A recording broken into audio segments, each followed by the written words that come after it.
Hi all, and welcome to another episode of the world's most famous chess combinations.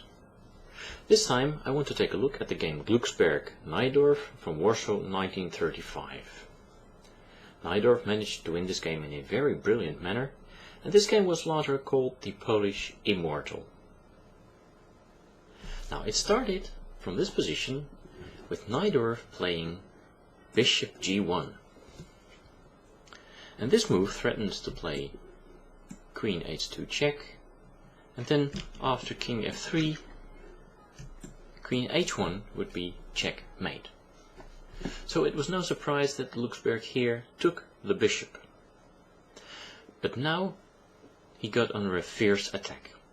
Queen H2 was played, forcing the king into the center here with King F3, and now the brilliant E6 E5 was played.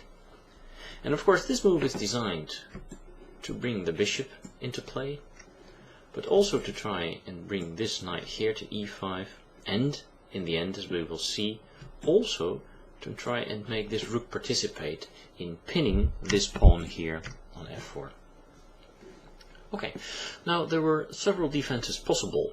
For instance, Glucksberg could have played here C takes D5, but then a nice finish would have been H6, attacking the knight.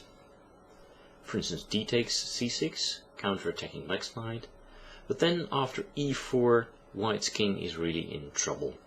He now has to sacrifice his pieces to stave off the mate. Bishop takes E4, F takes E4. And after knight takes E4, there is a beautiful mate possible, with either knight jumping to E5. For instance, knight D, E5 check, D takes E5, and knight takes E5 checkmate.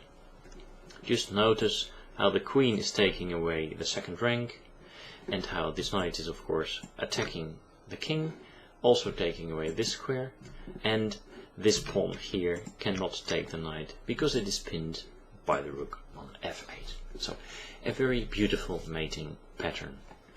But that's not what Glucksberg played after E5 in the game. He chose to defend with D takes E5. But then there followed another sacrifice, breaking open all the lines and the diagonals. Knight D takes E5 check. Okay, so now the only move is F takes E5, but now of course followed the other knight takes on E5. Now White's king has to go forward, it's the only legal move. King F4, and now Najdorf played knight G6 check, chasing back the knight again, the king again to F3. And now that the king is no longer blocking the F pawn, the final nail to the coffin was F5, F4, unleashing the power of this rook and the bishop here. And no matter what White tries, he is simply lost. Now, in the game, Glucksberg played E takes F4.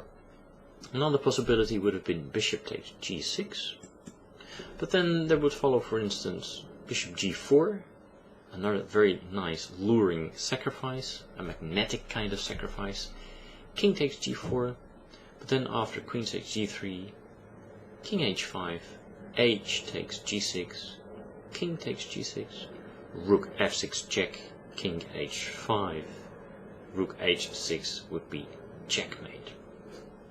Okay, let's return to the game, where after F5, F4, Glucksberg played E takes F4. Note that G takes F4 would lead to an immediate mate with knight H4. Okay, so return to E takes F4, and the final moves were bishop G4, again this magnetic sacrifice. And now, probably the most tenacious would have been king E3, but then after bishop takes queen, rook takes bishop and queen G3, White's game is absolutely helpless.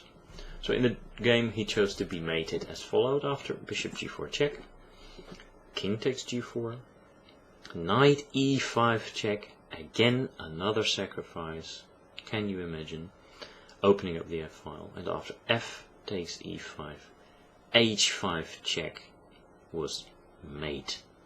So a beautiful final word to this pawn here on H5.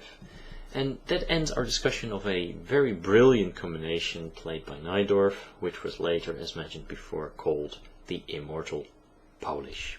So, thanks for watching, and please, until next time, bye.